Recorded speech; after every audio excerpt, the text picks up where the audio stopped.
Welcome to the Fed Pump, ladies and gentlemen. Exactly as I predicted. We seen a lot of volatility though. For a second, I thought I was going to be wrong. We did fall from about 2% positive at the highest point pre-Fed meeting, all the way down to negative about 0.3% on the S&P 500. Then we sharply rebounded positive 2.22% in regular trading and up 0.24% on the S&P here in after hours. What the hell happened today? Why did the shorts get burned? That's what we need to talk about, as well as the incoming Powell pump, the Fed pump that is going to happen. AMC stock seen a similar move as the broad markets did. This is AMC. This is the S&P 500. Charts look very, very similar, and we're likely to see a continued rally in AMC stock. We are above $15 per share, so we have a lot of exciting things to get into here in this video. The only thing that I ask is that you hit the like button, subscribe to the channel, as well as go get yourself those free stocks. Links down below in the description. Sign up with Moomoo using my link. You will get 3 free stocks just for signing up. Deposit $1 and get an additional free share of NEO. I don't know where you guys can get a better return than that. If you guys know, let me know down below in the comment section. If you guys want to come join the trading community and be up on these trades as soon as we make them, check that out. Link down below in the pinned comment. We are fully positioned for this, and boy, is it nice. I'm personally up 12% in my portfolio, in this portfolio, up about 13% for the day, and that's not even being super risky with it, but nonetheless, let's get into this video. So AMC did close the day up 5.18%. Here in after hours, down 0.20%. Not a huge deal, that move to the downside. It's just a lack of liquidity, lack of trading volume that happens here, especially in extended trading. Less than 1,000 shares usually trade hands per minute. So that's why you're actually seeing that. But I do think this rally is going to happen, and it's going to continue the way that I have set forth for it to happen. Now, we are above $15 per share. $15 per share is the key level, where you have about 16,500 calls that are currently in the money. You do have about 30,000 puts that are in the money. But why is the stock not getting explosive above 15? Well, the actual break even on the put side here is about 15.50, where the market makers would have to hedge out at, as far as the last price on these contracts was $50. And on the call side, that break even is 15.72, where the market makers have to hedge out, or factoring in the premium they collected, they would lose. So the break even is actually higher. Tomorrow you will see the break even drop on both sides as we do get closer to expiration, and each day, so Thursday and then on Friday, all of this open interest will have to be hedged for or de-hedged for, aka buying shares on the broad markets. So that's very exciting, but we have a lot more open interest that is about to go into the money on the call side, as well as out of the money on the put side. About 11,500 at the 15.50 strike, 17,000 at the 16, 5,000 at the 16.50, 10,000 at the 17, and then some smaller numbers until you hit that 20 strike, and that's about 19,000, at least on the call side. Same thing on the put side. Very, very high at the $16 put, about 14,000 for open interest. Then it drops off a little bit. Besides the 18, you have about 7,000 right there, 2,300 at the 19, and then at the 20,000 you have about 5,000. So not only on the call side do you have a lot of option activity, on the put side you have a lot more option activity that can and will definitely influence AMC's share price. But why is the market rallying? Why is the market rallying? Well, the markets were freaking out when this report actually came out, because the Fed did confirm what I didn't think they were going to do. The Fed said that they are going to essentially raise rates 7 times this year.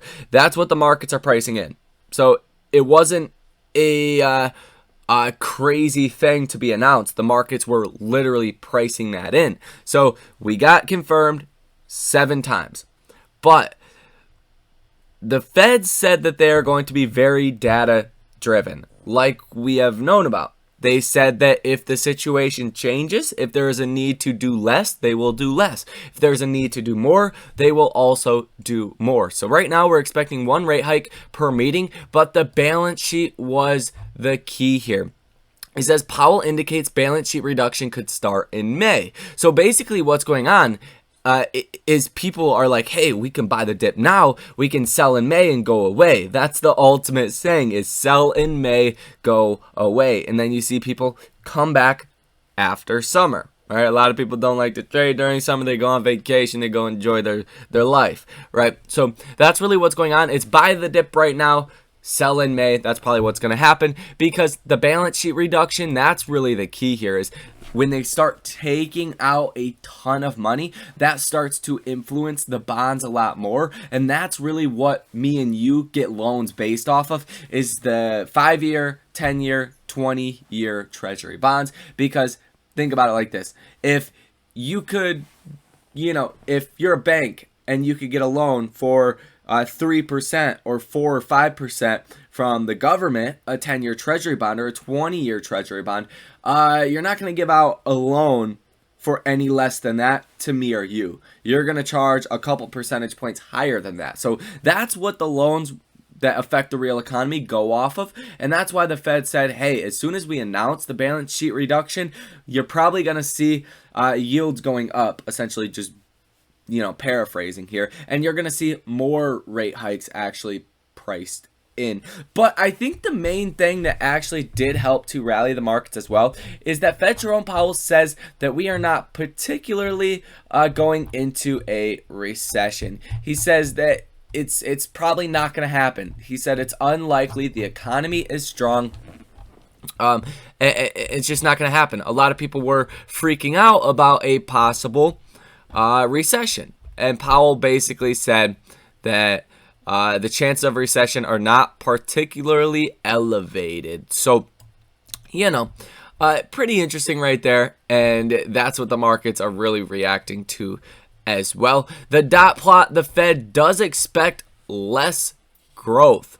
They do expect less growth, from about 4% down to 2% for this year. So they definitely decreased their growth projections quite a bit.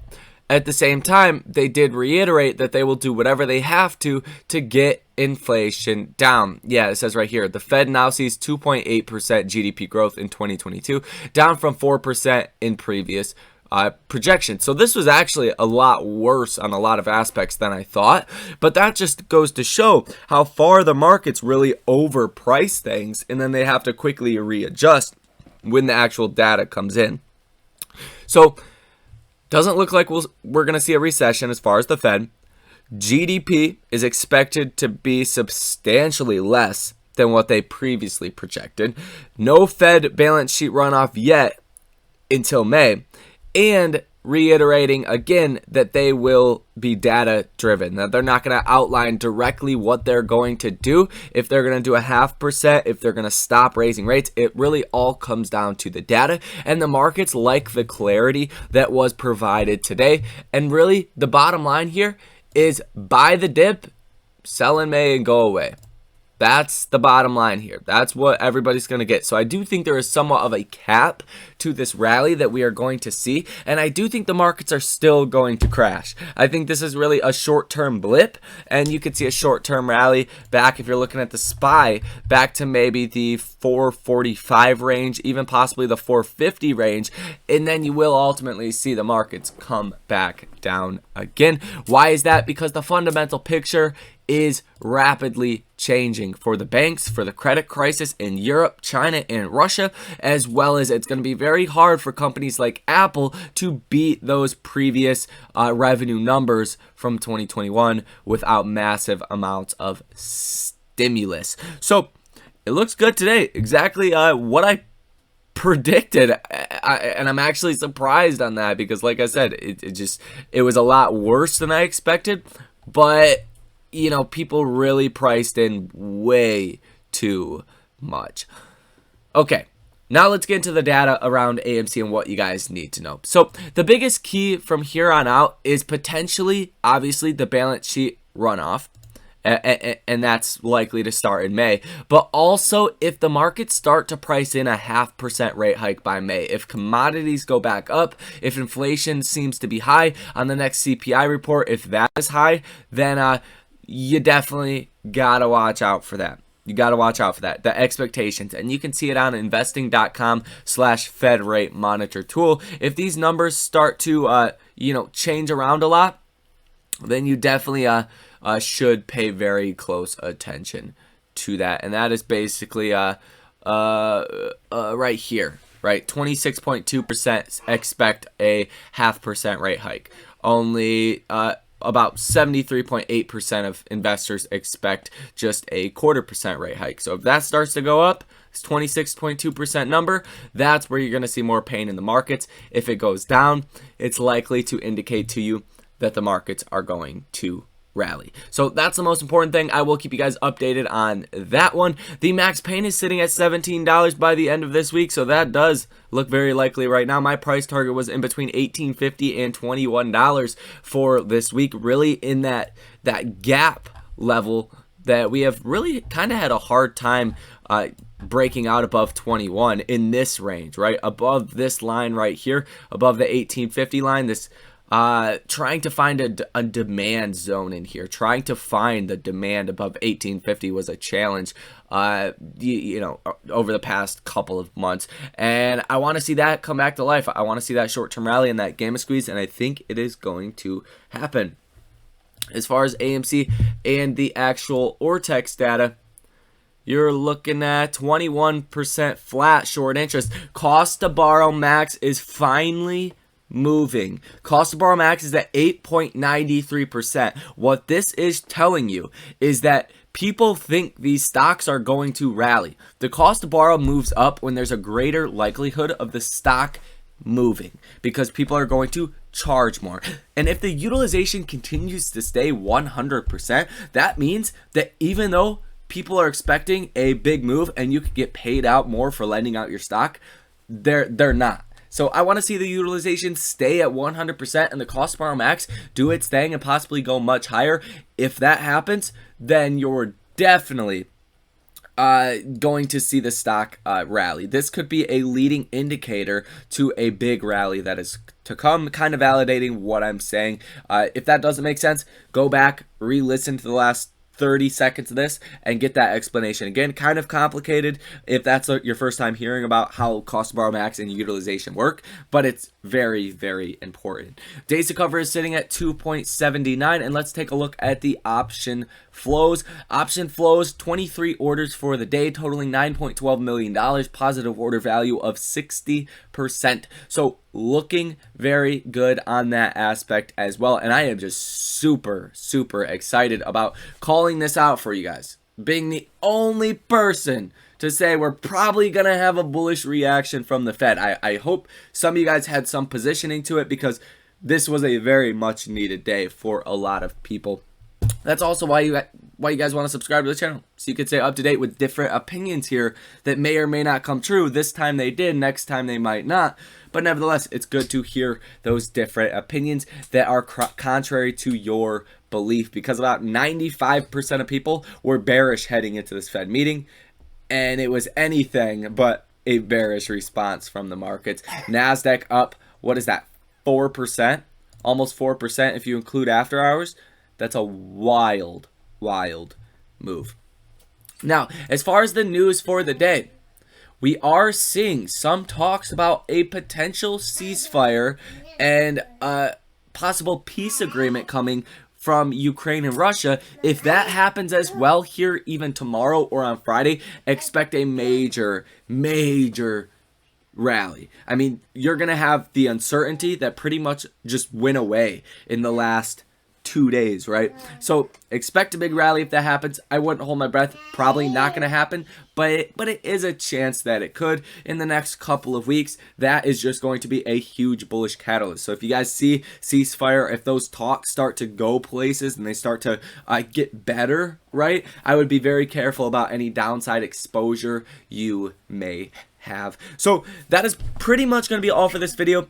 Go ahead, take a look at the technicals. Like I said, we are above $15 per share, so it looks like we're clear to head back to about $18.50. We need to break out above the 20-day simple moving average. That is at $16.68 per share, and then get back to that $18.50 level. 50-day moving average is sitting at $17.83, and then that $21 point, that's really where we touched last time. Kind of approached it right here, kind of tried to break out, you know, into the $20 range, but just couldn't happen. So I think this might be the stamina that we need to finally make that move back to the upside. As always, this is not financial advice. Come to your own conclusions, but we rocked it straight on the head. So that's going to be all for this video. Thank you guys for watching, and I will see you in the next one.